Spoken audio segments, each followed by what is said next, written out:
तो अब हम अपना नया चैप्टर स्टार्ट करते हैं which is cell structure and function. So cell से हम क्या समझते हैं? एक तो सेल होते हैं जो हम अपनी बैटरीज के लिए टर्म यूज़ करते हैं, लाइक घड़ी में जो डालते हैं उनको भी हम सेल बोलते हैं। यहाँ जो सेल है उसका बायोलॉजिकल मीनिंग यहाँ पर कोरिलेट करा गया है और इस चैप्टर में हम उसके स्ट्रक्चर से लेके उसके फंक्शन सब बारे में बातें करेंगे और सीखेंगे नई नई कंसेप्ट जो आपको याद रखनी है, क्योंकि अगर आप आगे चल के 10th के बाद पीसीबी ऑप्ट करते हैं, मतलब बायोलॉजी उसको में ऑप्ट करते हैं, तो आपको ये सारी कंसेप्ट फिर से रिपीट होंगी, थोड़ी ज़्यादा डिटेल में होंगी, लेकिन बेसिक आपके यहीं से स्टार्ट होने लगेंगे। तो आपके लिए एक ही टिप है कि आप इन सारी कंसेप्ट्स को बिल्डअप करते हुए चलिए, कोई भी चीज़ छोड़िए नहीं ये सोच के कि टॉपिक डिफ़िकल्ट है या क्या। इस लेवल पे अभी इस क्लास में ये सारे टॉपिक्स अगर आप कंसिस्टेंसी के साथ रोज़ में करते हैं, अपने एंड से प्रैक्टिस करते हैं, तो ये सारी ही चीज़ें बहुत ईजी हैं। और अगर आप इसमें कंसिस्टेंसी फॉलो करेंगे तो आपके लिए साइंस जो बहुत से बच्चों के लिए डिफ़िकल्ट सब्जेक्ट हो जाता है, आपके लिए ये एक ईजी सब्जेक्ट बन जाएगा। तो सेल से हम क्या समझते हैं? Cell is a basic structural and functional unit of an organism. कोई भी एक ऑर्गेनिज्म है, मान लीजिए यहाँ पर मैं हूँ, तो मेरी जो बेसिक स्ट्रक्चर, मतलब अगर मैं छोटे से छोटे लेवल पे अपने शरीर के अंदर जाऊँ तो जो बेसिक यूनिट मुझे दिखेगी वो सेल दिखेगी। जो बेसिक यूनिट है इसका मतलब ये होता है कि एक ऐसी यूनिट, एक ऐसी चीज़ जो खुद में फंक्शन कर सके, खुद में लाइक एक्सक्रीशन की प्रोसेस कर सके, रेस्पिरेशन की प्रोसेस कर सके, जितनी भी लाइफ को सस्टेन करने के लिए प्रोसेसेस ज़रूरी होती हैं वो सारी प्रोसेस परफॉर्म कर सके। तो अगर मैं अपने लेवल पे अपने शरीर के लेवल में अंदर जाती जाऊँ या फिर कोई भी प्लांट को ले लूँ, तो उसमें जो बेसिक स्ट्रक्चरल यूनिट होगी और जो फंक्शनल यूनिट होगी वो सेल होगी। तो स्ट्रक्चरल तो आपको समझ में आ गया। अब फंक्शनल यूनिट मतलब ऐसी यूनिट जो सबसे छोटे लेवल पर काम कर रही होगी। मान लीजिए एक ऑर्गेनिज्म है यहाँ पर ए, अब इसके अंदर है ऑर्गन सिस्टम। ऑर्गन सिस्टम बने होते हैं बहुत से ऑर्गन्स को मिला करके। ऑर्गन्स बने होते हैं टिश्यूज से, और टिश्यू जो सबसे बेसिक चीज़ से बना होता है वो है सेल। तो सारी कहानी सेल से ही शुरू होती है। हम चीज़ों को तोड़ते चले जाएंगे तो जो सेल है वो बेसिक फंक्शनल यूनिट होगी, उस सेल के लेवल पर ही सारे काम हो रहे होंगे। अगर हम यहाँ एक टिश्यू की बात करें तो टिश्यू एक ग्रुप को रिप्रेजेंट कर रहा है। ये सारे काम जो है एक टिश्यू के अंदर जो सेल्स हैं वो कर रहे हैं। तो हम सेल को, अगर एक सेल को निकाल लें, तो अगर हम इसको स्टडी करेंगे तो हम वो सारी प्रोसेस स्टडी कर सकते हैं जो एक ऑर्गेनिज्म परफॉर्म कर सकता है। तो इसलिए हमने basic structural and functional unit of organism बोला है सेल को। अब आता है organism differ from one another but all are made up of cells. अब सारे ऑर्गेनिज्म एक जैसे तो होते नहीं हैं, प्लांट्स अलग हैं, एनिमल्स अलग हैं, इंसेक्ट्स अलग हैं, सब अलग अलग। हम इजीली उनको आइडेंटिफाई कर सकते हैं कि हाँ ये चीज़ दूसरी चीज़ से अलग है। लेकिन अगर हम उनको और डीपली देखेंगे तो सारी की सारी चीज़ें ही सेल्स से ही बनी हैं। उनकी जो बेसिक यूनिट जो है वो सेल ही होती है। Cell is living organism are complex living structure. Cells in living organisms are complex living structure. मतलब जो सेल है वो एक कॉम्प्लेक्स स्ट्रक्चर होता है। मतलब कि हम सेल को क्या मानते हैं, हम उसको सर्कल से डिनोट कर देते हैं, या फिर एनिमल सेल को हम क्यूब से डिनोट कर देते हैं। लेकिन ये सिर्फ इतनी सी यूनिट्स नहीं होती, इनके अंदर बहुत सारी प्रोसेसेस चल रही होती हैं जो कॉम्प्लेक्स होती हैं। अगर हम किसी भी एक प्रोसेस को समझेंगे तो उसमें ईजिली बहुत डीप नॉलेज हम ले सकते हैं। तो जो सेल्स होते हैं वो कॉम्प्लेक्स स्ट्रक्चर के होते हैं। अब ये होते हैं बिल्डिंग ब्लॉक्स लाइक ब्रिक्स। जो हम ईंटें देखते हैं ना, जब एक बिल्डिंग बनती है तो बिल्डिंग का जो बेसिक यूनिट होती है वो एक ईंट होती है, ब्रिक होती है। उसी तरह कोई भी एक लिविंग ऑर्गेनिज्म बनेगा तो उसकी जो बेसिक यूनिट जिससे वो लिविंग ऑर्गेनिज्म पूरा तरह से बन पाएगा वो सेल ही होगी, उसकी बेसिक यूनिट। इसलिए हम सेल को बिल्डिंग ब्लॉक भी कहते हैं। अब बात आती है डिस्कवरी ऑफ सेल। सेल की डिस्कवरी किसने करी और कब हुई? रॉबर्ट हुक नाम के एक साइंटिस्ट थे, इन्होंने सेल की डिस्कवरी करी थी और सन आपको याद रखनी है विच इज 1665। अभी जो चल रही है वो 21st सेंचुरी चल रही है। इन्होंने खोज करी थी 17th सेंचुरी में।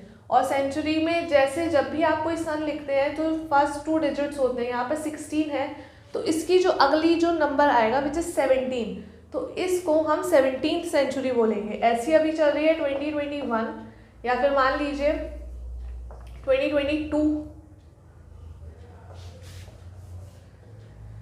ऐसी अगर हम टाइम पीरियड लें 2021 टू 22 का, तो ये जो है 20 नंबर आ रहा है, ये इसलिए ये चल रही है 21st सेंचुरी। तो ये तो हमारे टॉपिक से अलग बात थी, लेकिन आपको ये चीज़ें भी पता होनी चाहिए। और इन्होंने डिस्कवर करा था माइक्रोस्कोप की मदद से एक सेल को। माइक्रोस्कोप से हम छोटी से छोटी चीज़ को मैग्नीफाई करके देख सकते हैं। और इन्होंने किस में देखा था? कॉर्क की स्लाइसेस। अब कॉर्क क्या होती है? जो ट्री होता है उसकी जो छाल होती है, मतलब जो बार्क होती है, उसमें कॉर्क प्रेजेंट होता है। इन्होंने उसी कॉर्क की स्टडी करी थी 1665 में। और जब इन्होंने माइक्रोस्कोप की मदद से देखा तो इन्हें कुछ स्ट्रक्चर्स दिखे जो थे हनी कॉम्ब लाइक स्ट्रक्चर्स, मतलब जो मधुमक्खी का छत्ता होता है उसके जैसे स्ट्रक्चर्स थे। हम देख लेते हैं कि किस तरह का उनका शेप था।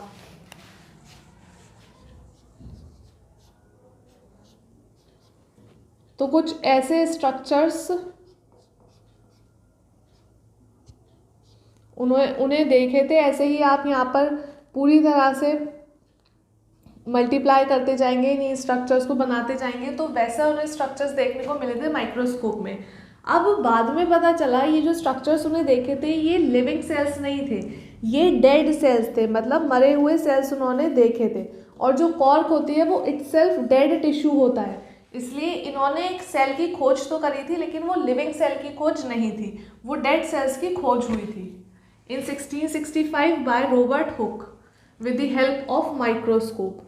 तो ये आपको डिस्कवरी वाला पूरी चीज़ याद होनी चाहिए, क्योंकि ये क्वेश्चन में ईजिली फॉर्म हो सकती है और आपको ये चीज़ ईजिली नंबर भी दिला सकती है। और ये ऐसी कंसेप्ट है जो आगे जाके फिर से रिपीट होगी। और ये जो सन है ये हमेशा जब आप साइंस में बायो का कोई चैप्टर पढ़ेंगे तब ये सन आपको वहाँ पर देखने को मिल जाएगी।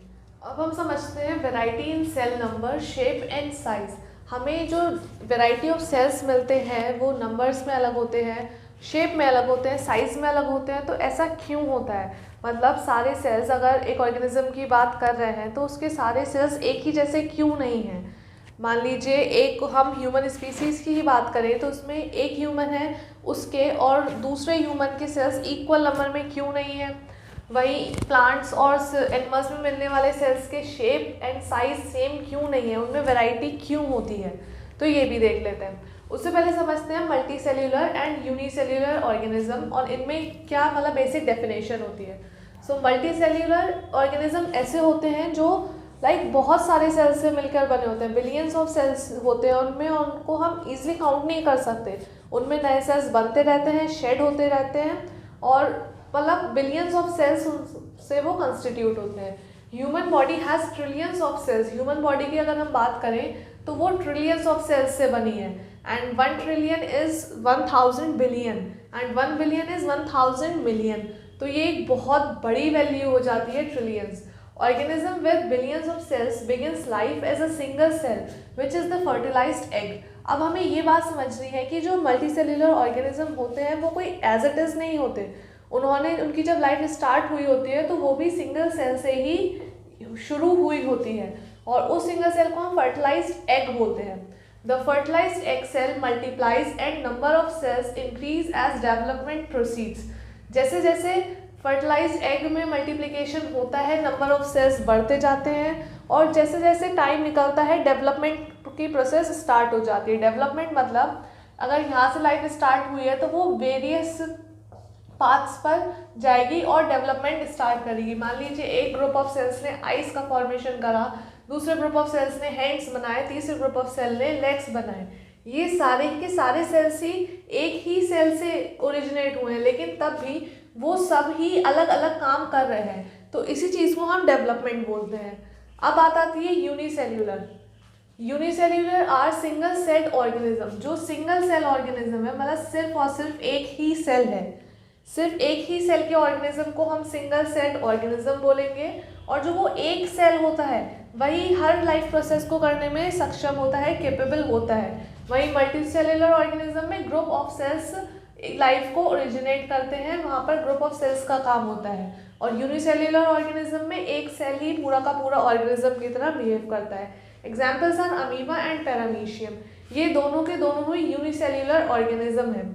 अब एक कॉमन क्वेश्चन जो सबसे पहले हमारे दिमाग में आता है कि जो सिंगल सेल ऑर्गेनिज्म होते हैं और मल्टी सेल्युलर जो होते हैं, तो उनके जो फंक्शंस हैं क्या वो डिफरेंट होते हैं? मीन्स मल्टी सेल्युलर ऑर्गेनिज्म इतने सारे सेल से मिलकर बना होता है, वहीं पर एक सिंगल सेल जो होता है वो सारे काम कैसे कर सकता है? और देखा जाए तो उसकी एफिशिएंसी कम होनी चाहिए, लेकिन ऐसा नहीं होता। जो सिंगल सेल ऑर्गेनिज्म है, आपको ये पॉइंट याद रखना है, जो सिंगल सेल ऑर्गेनिज्म होते हैं वो अपने में पूरी लाइफ को मतलब पूरी लाइफ डिनोट करते हैं, और वो सारे ही काम करते हैं जो एक मल्टी सेल्युलर ऑर्गेनिज्म कर सकता है। वो ग्रो कर सकते हैं, वो जितने भी वेस्ट चीज़ें होती हैं उनको एक्सक्रीट कर सकते हैं, न्यूट्रिशन को एब्जॉर्ब कर सकते हैं, रिप्रोड्यूस कर सकते हैं। तो एक सिंगल सेल्युलर और सिंगल सेल ऑर्गेनिज्म जो होता है वो भी उतना ही एफिशिएंट होता है जितना एक मल्टी सेल्युलर ऑर्गेनिज्म होता है। हाँ, उसकी खुद की कुछ लिमिटेशंस होती हैं जिनकी वजह से एक मल्टी सेल्युलर ऑर्गेनिज्म का जन्म हुआ, उसकी तरफ डेवलपमेंट प्रोसीड हुआ, लेकिन तब भी अभी भी जो जितने भी बैक्टीरियाज होते हैं वो सारे के सब सिंगल सेल्ड ही हैं, तो वो भी ग्रो कर रहे हैं और मल्टी सेल्युलर ऑर्गेनिज्म भी ग्रो करते हैं। A single celled organism like amoeba captures and digests food, respire, excrete, grow and reproduce. Similar functions in multicellular organism are performed by group of specialized cells. तो ये चीज़ आपको, ये वाला point आपको याद रखना है। अब बात आती है शेप ऑफ सेल्स की। जो सेल्स होते हैं क्या उनका शेप एक जैसा ही होता है या अलग अलग? तो सेल्स जो होते हैं वो सेम भी हो सकते हैं एंड डिफरेंट भी हो सकते हैं। अगर हम इस हैंड की ही बात करें तो इसमें ग्रुप ऑफ सेल्स प्रेजेंट हो सकते हैं, कुछ राउंड हो सकते हैं, कुछ इलोंगेटेड हो सकते हैं, अलग अलग तरह के शेप्स मिल सकते हैं। अब जैसे अमीबा की बात करें, अमीबा खुद में सिर्फ एक सिंगल सेल ही है, it has no particular shape. जो अमीबा होता है उसका खुद का कोई भी पर्टिकुलर शेप नहीं होता, मतलब वो कोई सा भी शेप ले सकता है, और उसमें सूडोपोडिया देखने को मिलते हैं। अब ये टर्म एक इम्पॉर्टेंट टर्म है। सूडोपोडिया मतलब, pseudo means false and podia मतलब फीट्स, फॉल्स फीट्स देखने को मिलते हैं जिससे वो आगे की तरफ क्रॉल करता हुआ चलता है। अगर हम अमीबा का कोई भी शेप हो, कोई भी रैंडम शेप ले सकता है। एक पल में ऐसा हो सकता है तो वो एक पल में पूरा सर्कुलर हो सकता है, और कभी और को देखा जाए तो वो कुछ भी शेप लिए हुए हो सकता है। अब ये जो हमें पॉइंटेड अपीयरेंस दिख रहे हैं, इसमें भी कुछ ना कुछ अपेंडेजेस की तरह होगा स्ट्रक्चर, इसमें ये है, इन्हीं स्ट्रक्चर्स को हम सूडोपोडिया बोलते हैं। तो अमीबा जो है वो कोई भी रैंडम शेप ले सकता है, केपेबल ऑफ इंडिपेंडेंट एग्जिस्टेंस। अब आपको ये चीज़ याद रखनी है, अमीबा सिंगल सेल है लेकिन वो इंडिपेंडेंट एग्जिस्टेंस शो करता है। वहीं अगर हम बात करें WBCs वाइट ब्लड सेल्स, ये ह्यूमन में मिलने वाली सेल्स होती हैं, ह्यूमन के ब्लड में मिलती हैं। They can change shape are single cell, ये जो सेल्स होती हैं ये भी सिंगल सेल होती हैं, ये भी अपना शेप चेंज कर सकती हैं, सर्कुलर हो सकती हैं। मान लीजिए इन्हें कहीं से निकलना है, किन्हीं दूसरे सेल्स के बीच में से निकलना है, तो ये शेप रैंडम शेप लेकर के वहाँ से आगे बढ़ सकती हैं, फिर से अपना normal shape which is circular या जो भी लेना चाहें वो ले सकती हैं। लेकिन they have no independent existence, WBC जो है वो इंडिपेंडेंटली एग्जिस्ट नहीं कर सकती। अगर हमने उनको ह्यूमन के शरीर में से निकाल के बाहर रख दिया जहाँ पर अमीबा ग्रो कर रहा है, तो WBCs ग्रो नहीं कर पाएंगी। तो यही फ़र्क हो जाता है कि ये भी सिंगल सेल है, ये भी सिंगल सेल है, लेकिन एक इंडिपेंडेंट एग्जिस्टेंस शो कर रहा है और दूसरा शो नहीं कर रहा है। अब एक इम्पॉर्टेंट पॉइंट जो याद रखना है विच इज़, शेप जो है वो डायरेक्टली रिलेटेड होती है स्पेसिफिक फंक्शन से, मतलब शेप जो है वो फंक्शन के अकॉर्डिंग चेंज होता है। अगर मान लीजिए किसी सेल का शेप गोल है तो उसको ज़रूर से ज़्यादा सरफेस एरिया चाहिए होगा, इसलिए उसने गोल शेप को अक्वायर कर लिया है। कोई शेप बहुत लंबी है तो डेफिनेटली उसका ये पर्पस होगा कि उसे मैसेजेस ट्रांसफ़र करने हैं बॉडी के एक पार्ट से दूसरे पार्ट तक। तो जो सेल्स का शेप होता है वो पर्टिकुलर फंक्शन के अकॉर्डिंग ही होता है। राउंड हो सकते हैं, पॉइंटेड हो सकते हैं, राउंड सेल हो सकती है, पॉइंटेड सेल हो सकती है, और जो सेल दोनों तरफ से पॉइंटेड होती है उनको हम स्पिंडल शेप्ड सेल भी कहते हैं। स्पिंडल हो सकते हैं शेप, और ब्रांच्ड भी हो सकता है। ब्रांच्ड मतलब कि जैसे ये है ह्यूमन न्यूरॉन, ये सेल पूरा का पूरा एक ही सेल है। अब इसमें देखिए कितनी ढेर सारी ब्रांचेज है, हमें यहाँ ब्रांचेस दिख रही हैं, यहाँ ब्रांचेस दिख रही हैं, और एक ये लॉन्ग एक्सटेंडेड पार्ट है, इसको हम एक्सॉन बोलते हैं, ये भी नीचे जाके ब्रांच हो चुका है। तो अब न्यूरॉन का काम होता है मैसेजेस को ट्रांसफ़र करना बॉडी के एक पार्ट से दूसरे पार्ट तक। और न्यूरॉन क्योंकि इनका शेप लंबा है, इसी वजह से ये मैसेज को एक जगह से दूसरी जगह ट्रांसफ़र कर सकते हैं, और इन्हीं सेल्स की वजह से एक जो कोऑर्डिनेशन बना हुआ है ह्यूमन बॉडी में या फिर एनिमल बॉडी में, वो मेंटेन्ड है इन लंबे स्ट्रक्चर्स की वजह से। तो ये बात हो जाती है शेप ऑफ सेल्स। तो ये बात आपको याद रखनी है कि शेप जो है वो फंक्शन से डायरेक्टली रिलेटेड होती है, जैसा फंक्शन होगा वही सेल का शेप हो जाएगा। अब हम बात करते हैं साइज ऑफ सेल्स की। साइज ऑफ सेल्स मतलब कि एक पर्टिकुलर सेल है वो क्या छोटा होगा या बड़ा होगा, वो सारी चीज़ें। जो साइज ऑफ सेल है वो वेरी करता है, स्मॉल भी हो सकता है, लार्ज भी हो सकता है। और आपको एक चीज़ याद रखनी है, जो बेसिक यूनिट होती है सेल को मेजर करने की, वो माइक्रोमीटर होती है। ये माइक्रोमीटर का सिंबल है, this is known as mu and this is M, mu for micro and M for metre. तो ये एक सिंबल है जो आपको याद रखना है, ये आपसे डायरेक्टली पूछा जा सकता है, the unit in which the cells are measured, तो उसका आंसर होगा माइक्रोमीटर। अब वो जो सेल होते हैं वो स्मॉल भी हो सकते हैं और लार्ज भी हो सकते हैं, कुछ माइक्रोमीटर से कुछ सेंटीमीटर तक के हो सकते हैं। और एक बात और याद रखनी है कि हमें जो मोस्ट ऑफ द सेल्स हैं उनको देखने के लिए माइक्रोस्कोप की ज़रूरत पड़ेगी, हम उनको डायरेक्टली ऐसे ही नहीं देख सकते, microscope is needed. So the smallest cell जो अभी पता है वो बैक्टीरिया है, विच इज़ 0.1 to 0.5 माइक्रोमीटर। तो स्मॉलेस्ट सेल जो हमको अभी पता है वो उसका साइज़ ये है। और वही जो लार्जेस्ट सेल है वो है एक ऑस्ट्रिच एग, जिसका साइज़ है 170 mm to 130 mm। So largest cell जो हमें पता है वो गया है mm में, मतलब कि मिलीमीटर्स में। तो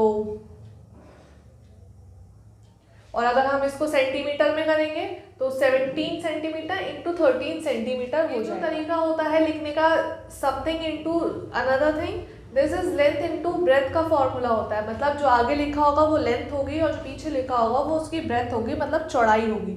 तो एक ये स्टैंडर्ड तरीका है किसी के भी साइज़ को शो करने का, ये दिमाग में रखिएगा आप। अब एक बात आती है, क्या साइज, जो सेल का साइज़ है वो क्या एक बॉडी, जो ऑर्गेनिज्म है उसकी बॉडी से डायरेक्टली रिलेटेड होता है। मतलब मान लीजिए एक एलिफेंट है और एक माउस है, तो क्या एलिफेंट के जो सेल्स हैं वो बड़े होंगे और जो रैट है उसके सेल्स छोटे होंगे? तो ऐसा नहीं होता। Size of cell is not equal to the size of body of an organism, मतलब वो किसी ऑर्गेनिज्म की बॉडी से रिलेटेड नहीं होते। और जो साइज ऑफ सेल होता है वो फंक्शन के डायरेक्टली रिलेटेड होता है, जैसा फंक्शन उसी हिसाब से साइज होगा। मान लीजिए कोई एक सेल है जो छोटा है, तो उससे ये हम पता लगा सकते हैं कि वो इतना फंक्शनल नहीं है, इतनी उसकी ज़रूरत नहीं है। अब ये बात कर रहे हैं हम मल्टी सेल्यूलर ऑर्गेनिज्म में, आप इसको यूनिसेल्यूलर में मत मानिएगा, क्योंकि यूनिसेल्यूलर में सिर्फ एक ही सेल है, चाहे छोटा होगा बड़ा होगा, सारा का सारा काम उसे ही करना पड़ेगा। तो मल्टी सेल्यूलर ऑर्गेनिज्म में जैसा फंक्शन होगा उसी हिसाब से साइज होगा। अगर ज़्यादा फंक्शनल वाला कोई सेल है तो उसका सेल मोस्ट प्रोबेबली छोटा ही होगा। क्यों? क्योंकि छोटे सेल्स जो होते हैं उनमें सरफेस एरिया ज़्यादा मिल जाती है, और बड़े सेल्स जो होते हैं वो बेसिकली डॉर्मेंट सेल्स होते हैं जिनकी इतनी ज़्यादा ज़रूरत नहीं पड़ती, वो लेस एक्टिव होते हैं। अब एक चीज़ आपको याद रखनी है, जो एक हायरार्की है, मतलब कैसे सारी चीज़ें ऑर्गेनाइज हैं।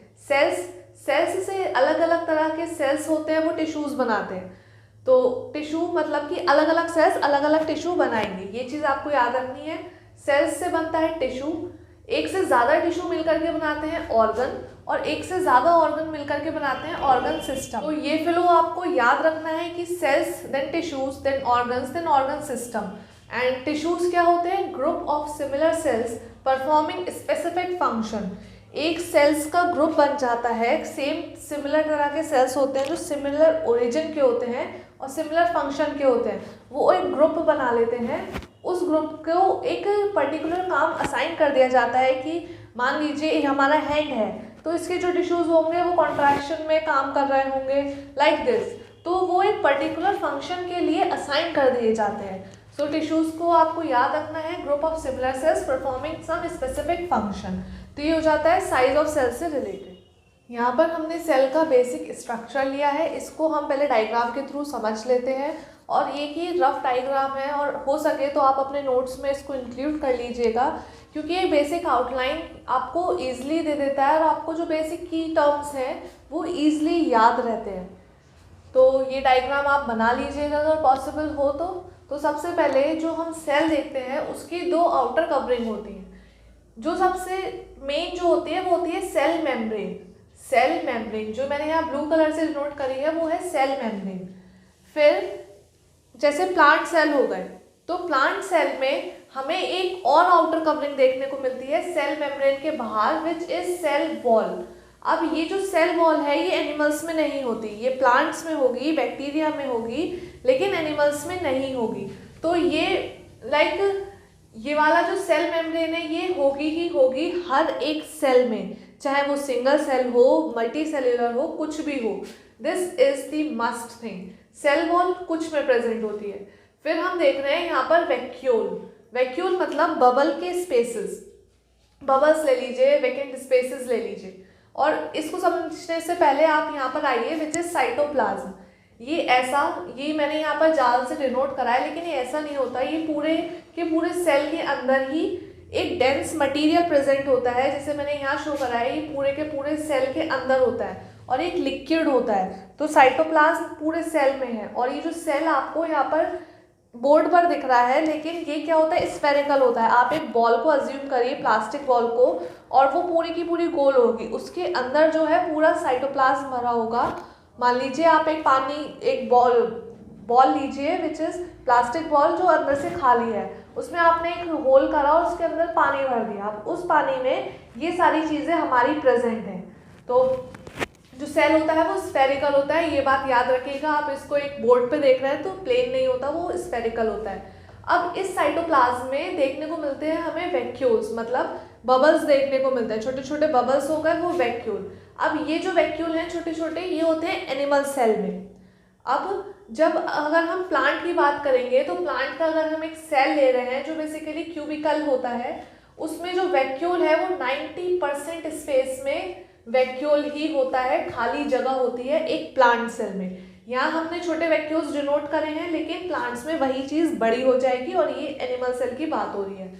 तो हमने सेल वॉल देख लिया, वैक्यूल देख लिया, सेल मेम्ब्रेन। अब आता है हमारा मेन चीज विच इज न्यूक्लियस। अब हमारे सेल के अंदर एक और स्फेरिकल चीज़ होती है जिसको हम न्यूक्लियस बोलते हैं, और न्यूक्लियस के आसपास ये जो आपको बाउंड्री दिख रही है इसको हम बोलते हैं न्यूक्लियर मेम्ब्रेन।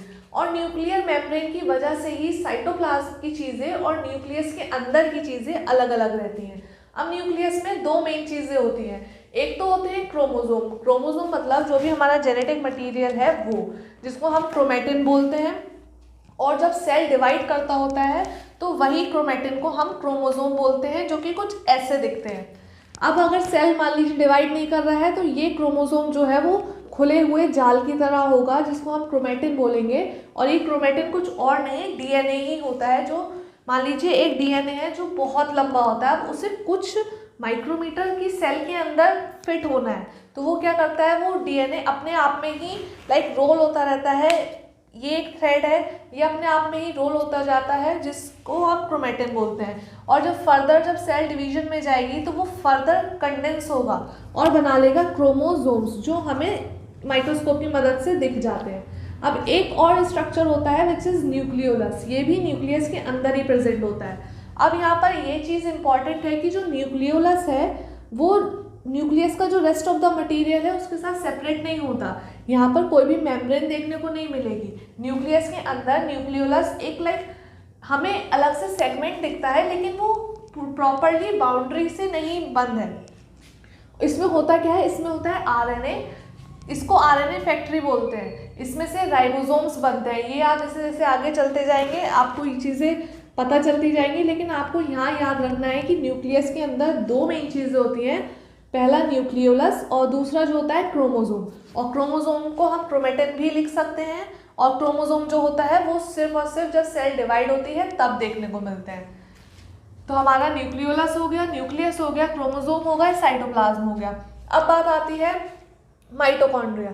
माइटोकॉन्ड्रिया क्या होते हैं? हमारी जो सेल के अंदर एनर्जी बनाते हैं वो माइटोकॉन्ड्रिया होते हैं, इसलिए हम माइटोकॉन्ड्रिया को एनर्जी करेंसी ऑफ सेल बोलते हैं।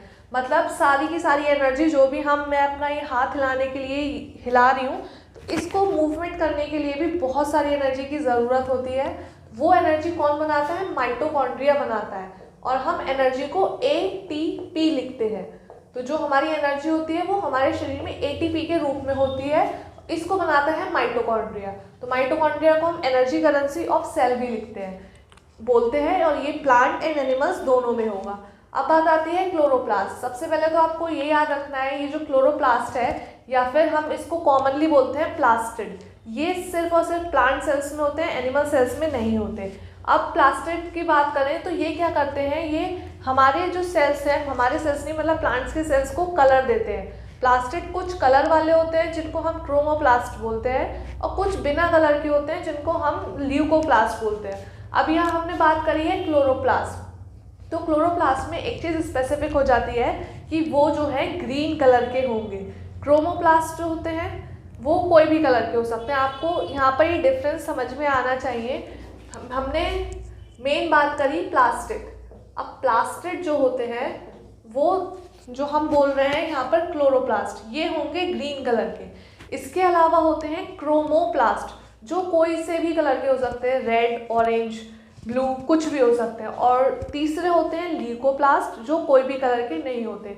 अब ये जो प्लास्टिड है, और जब प्लास्टिड की बात कर रहे हैं तो क्लोरोप्लास्ट खुद इंक्लूड हो जाएंगे उसमें। ये जो है प्लांट सेल की कैरेक्टरिस्टिक है, एनिमल सेल में ये स्ट्रक्चर देखने को नहीं मिलता। तो ये चीज़ आप याद रखिएगा। मैंने एक ही सेल में सब कुछ समझाने की कोशिश करी है, तो आप लेकिन साथ साथ में डिफरेंस भी बताती चल रही हूँ ताकि आपको याद रहे कि प्लांट सेल की बात होगी तो लार्ज वैक्यूल आ जाएगा, क्लोरोप्लास्ट प्लांट सेल में होगा। और फिर हमें देखने को मिलते हैं राइबोसोम्स। राइबोसोम्स क्या होते हैं? ये प्रोटीन फैक्ट्री होती है सेल की। हमारे जितने भी प्रोटीन्स बन रहे हैं जो हमारे शरीर में है, वो सेल के एक स्ट्रक्चर जिसको हम राइबोसोम बोलते हैं उसमें बनते हैं। और ये बहुत ही ज़्यादा छोटे छोटे होते हैं, माइन्यूट स्ट्रक्चर्स होते हैं जो आपको सेल में इजीली स्कैटर्ड दिख जाएंगे। तो ये बेसिक डायग्राम हो जाता है एक सेल को समझने का। बेसिक हेडलाइंस आपको अब मिल चुकी हैं। अब हम इसको वन बाय वन थोड़ा और ज़्यादा डीपली समझेंगे और उनके बारे में लिख लेंगे पॉइंट्स, क्योंकि आपको ये इमेज तो दिमाग में क्लियर होनी चाहिए। इससे होगा क्या, आपकी कंसेप्ट बिल्ड होगी। और मतलब जब आपके सामने कोई बोलेगा कि न्यूक्लियस, न्यूक्लियोलस, तो आपको एक जो डिफरेंस है वो पहले से पता होगा। फिर आप उसको नोट्स में अपने लिख लेंगे तो आपको कभी भी भूलेंगे नहीं। तो ये हो जाता है बेसिक डायग्राम। आप हो सके तो इसको नोट कर लीजिए, बना लीजिए। और सेल वॉल प्लांट की कैरेक्टरिस्टिक है। कुछ चीज़ें होती हैं जो प्लांट सेल में मिलती हैं लेकिन एनिमल सेल में नहीं मिलती। कुछ होती हैं जो एनिमल सेल्स में होंगी, प्लांट सेल्स में नहीं होंगी, और कुछ होंगी जो सब तरह की सेल्स में प्रेजेंट होंगी। अब हम इन सेल मेम्ब्रेन और जितनी भी टर्म्स हमने पढ़ी उनको वन बाय वन डिफाइन कर लेते हैं। So cell membrane also called plasma membrane. Cell membrane को प्लाज्मा मेम्ब्रेन भी बोलते हैं। ये दोनों ही टर्म्स आप याद रखिएगा, क्योंकि इसमें स्टूडेंट्स कंफ्यूज होते हैं कि सेल मेम्ब्रेन तो चलो वो कॉमन टर्म है, लेकिन प्लाज्मा मेम्ब्रेन बहुत से बच्चों को नहीं पता होता और वो बहुत ज़्यादा कंफ्यूज हो जाते हैं कभी कभी कि प्लाज्मा मेम्ब्रेन होती क्या है, क्या वो कोई अलग मेम्ब्रेन है। तो सेल मेम्ब्रेन को ही प्लाज्मा मेम्ब्रेन बोलते हैं। And it encloses the cytoplasm and nucleus. Cytoplasm और न्यूक्लियस के चारों तरफ ये उनको घेरती है cell membrane. It is porous and allows the movement of substances both inward and outwards. अभी जो सेल मेम्ब्रेन होती है ये पोरस होती है। पोरस मतलब इसमें छोटे छोटे पोर्स देखने को मिलते हैं, जिसका फ़ायदा ये होता है कि सब्सटेंस सेल से के अंदर से बाहर जा सकते हैं और बाहर के सब्सटेंस सेल के अंदर आ सकते हैं। अब ऐसा नहीं होता कि सेल के सारे सब्सटेंस बाहर निकल जाए या बाहर के अंदर आ जाए। सेल को जिन सब्सटेंसेस की नीड होगी सिर्फ वही चीज़ें वो सेल के अंदर लेगा। और जितनी भी हमने सेल के अंदर की चीज़ें देखी थी ना, माइटोकॉन्ड्रिया, क्लोरोप्लास्ट, ये सब इतने बड़े होते हैं कि ये सेल के बाहर नहीं जा सकते। पोर्स बहुत छोटे होते हैं, तो बहुत सेलेक्टिवली सेल चीज़ों को अलाउ करती है अपने अंदर आने के लिए और अपने बाहर जाने के लिए। Cell wall, required by plants and bacteria. It is porous and allow the movement of material. अब सेल वॉल जो है वो एनिमल्स में नहीं होती, एनिमल सेल में नहीं होती, ये प्लांट्स में होती है और बैक्टीरिया में होती है, और ये इन दोनों ही चीज़ों को एक्स्ट्रा प्रोटेक्शन देती है। एक्स्ट्रा प्रोटेक्शन की अब इनको ज़रूरत क्यों पड़ गई, ये चीज़ भी आपको याद रखना है कि ये पोरस होती है और मूवमेंट अलाउ करती है मटेरियल का, लेकिन ये भी सेलेक्टिव मूवमेंट ही अलाउ करेगी कि उस पर्टिकुलर सेल को क्या चाहिए है क्या नहीं चाहिए। अब बात आती है कि सेल वॉल की ज़रूरत पड़ी क्यों।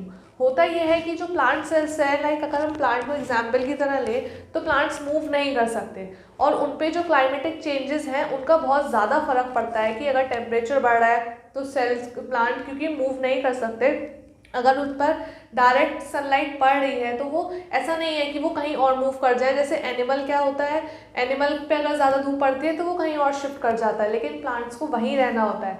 उनको बहुत ज़्यादा स्पीड का भी फेस करना पड़ता है, कोई एटमॉस्फेरिक में मॉइस्चर में चेंजेस आते हैं कि एकदम मॉइस्चर ज़्यादा बढ़ गया या फिर कम हो गया, इन सारी ही चीज़ों को प्लांट्स पे डायरेक्ट अफेक्ट पड़ता है। और उस चीज़ से निकलने के लिए, उस चीज़ को लाइक कि हम उन कंडीशंस में भी प्लांट्स को कैसे सक्सेसफुल बनाए रखें, ऐसा नहीं हो कि कोई भी हार्श कंडीशन आए और प्लांट वहीं की वहीं डेड हो जाए, ऐसा नहीं होना चाहिए।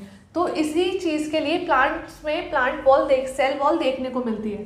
Plant cell need protection against variation in temperature, high speeds, atmospheric moisture and अब इन सब चीज़ों के लिए प्रोटेक्शन चाहिए होता है प्लांट सेल्स को। क्यों? क्योंकि प्लांट सेल्स जो है वो they are expose to these variations because they can not move, क्योंकि प्लांट्स मूव नहीं कर सकते, एक जगह से दूसरी जगह नहीं जा सकते, इन वेरिएशंस का डायरेक्टली उन पे असर पड़ता है। इसीलिए प्लांट्स में सेल वॉल दी गई है ताकि वो इन सारी चीज़ों को कॉम्बैक्ट कर सके और उन कंडीशन में, उन हार्श कंडीशंस में भी सर्वाइव कर सके। तो ये हो जाता है हमारा सेल वॉल का concept. Cell membrane and cell wall, ये आपको याद रखना है कि दोनों ही पोरस होती हैं, अपने अंदर से बाहर या बाहर से अंदर जाने में चीज़ों को अलाउ करती है, लेकिन सेलेक्टिवली कि उनको क्या चाहिए है, कौन सा मटेरियल चाहिए है, कौन सा मिनरल चाहिए, न्यूट्रिएंट चाहिए, सिर्फ वही चीज़ें अलाउ होंगी। और कोई गैस है तो उनको एक्सक्रीट करना है सेल के बाहर तो वो सेल को छोड़ के जाएंगी। तो ये हो जाता है हमारा cell membrane and cell wall.